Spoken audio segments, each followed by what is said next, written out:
Israel. You see, there's two kingdoms, two nations, two trees, and at some point, what is all Israel from Yahweh's perspective? All 12 tribes. At some point, when He brings the fullness of Ephraim back home and into the land, all Israel will be saved. It's not the Jews like I grew up with. That's going to happen, but all Israel from His perspective is all of the descendants that are like the sands of the sea. For this is my covenant with them when I will take away their sins. Concerning the gospel, they are the enemy's sake, talking about Judah. But concerning the election, they are beloved for the sake of the fathers. And if you want to understand the doctrine of predestination, my friends, understand that there is only one elect people in the Bible. It is the children of the living God, Yahweh. It is the whole house of Israel. They are elect for the sake of the fathers. He predestined those, who? The 10 tribes, to come back. Who needs to read a book on predestination? I just told you everything right there. Predestination is He's predestined His people to come back. He knows who they are. Now here's the biggest question I've always wanted to know. Have you ever wondered why the pagan Gentiles that hated the Jews in the first century accepted a Jewish Messiah? So here we go. We got pagan Jews, pagan Gentiles, that are eating their ham and doing all their thing and having, all these fornication and different things. And all of a sudden, Paul walks in, excuse me, I'm from the tribe of Judah, and I'd like to know if you'd like to accept my Messiah. And they go, woohoo, let's do it! And thousands get baptized in one day. We're missing something. Let me submit to something to you. It's because of this word divorce. Watch this. Jeremiah 3:8 says, "Then I saw that for all the causes which backsliding Israel, the house of Israel, had committed adultery, I put her away and gave her a certificate of divorce." Remember what I said. The law says that the groom cannot marry back his bride. Who is the groom? Yeshua. In the Old Testament is Yeshua, Yahweh. Who is the bride? Israel. He divorces half of his bride. Big problem. Because the prophecy says that He's going to bring them back at the end of time. But it doesn't matter, according to the angels, because, and it says the prophets even longed into how He's going to solve this problem. Because even if He brings them back, He can't remarry them. Watch this. How can the house of Israel ever be regathered and restored to the king if they're divorced as his bride? Romans 7. The genius Paul. For some of you that have lowered Paul, I want you to understand he understands the Tanakh. When he speaks, he is speaking as one of the greatest scholars of the Tanakh that the world has ever seen. Listen to what he says. "Or do you not know, brethren, for I speak to those of you that know the law, that the law has dominion over man as long as he lives." And here's the context. "For the woman who has a husband is bound by the law as long as her husband lives. But if her husband, she is released from the law, that law of her husband. So then if while her husband lives, she marries another man, she'll be called an adulteress." Did I not just tell you this? "But if her husband dies, she is free from that law, so that she is not an adulteress, though she has married another man. Therefore, my brethren, you have become dead to that law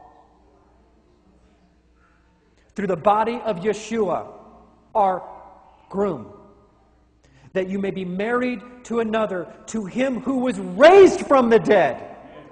You see what happened. The purpose of Yeshua coming was not just to pay for the sin of Adam. It was not just to pay for the sins of Israel. It was so that He could remarry His bride.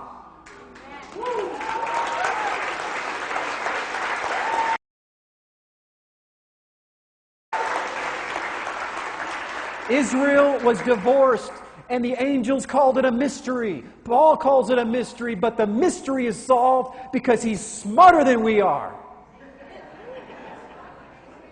I submit to you that when He divorced Israel, and all the angels went, He said, "You just wait. Because I'm going to send my son down there, and I'm going to kill him. But I'm going to raise him on the third day, which releases my bride from my law.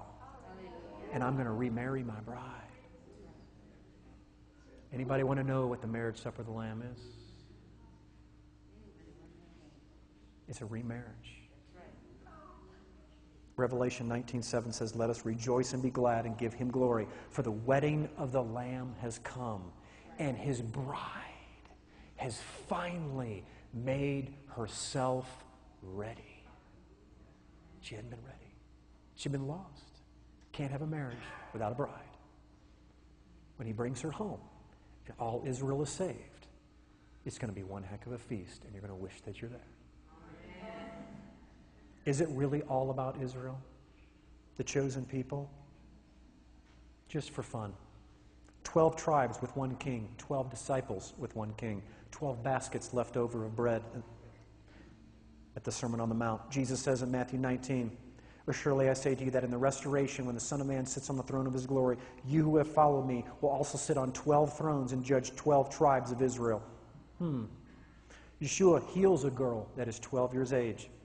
He starts teaching in the temple when he was 12. He says that there are 12 hours during the day, 12 months in a year.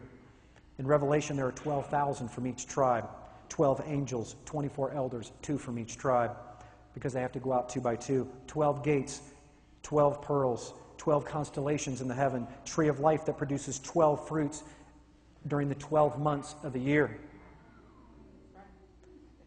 And would it amaze you that the doors on the tabernacle in Jerusalem, in the New Jerusalem, is not one door, there's 2. And do you know what they're made out of? Olive wood. Because Israel is the olive tree.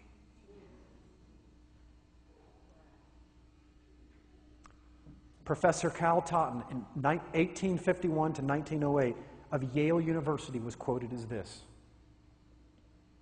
2 slides left. "For example, I can never be too thankful for the Almighty that in my youth He used the late Professor Wilson to show me the difference between the 2 houses.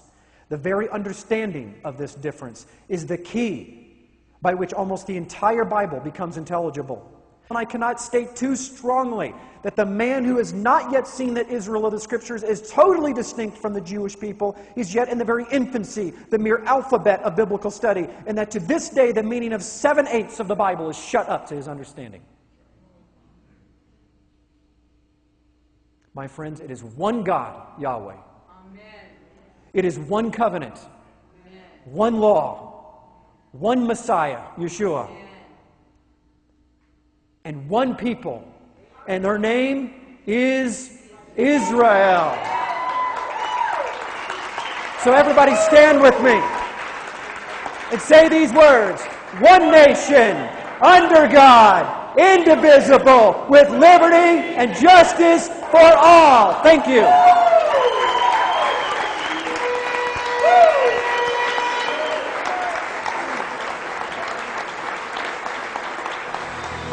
I surrender to the King.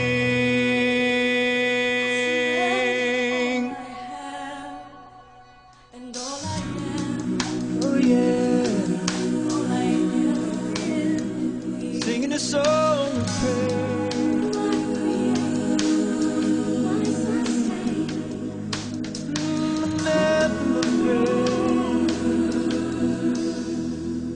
I surrender to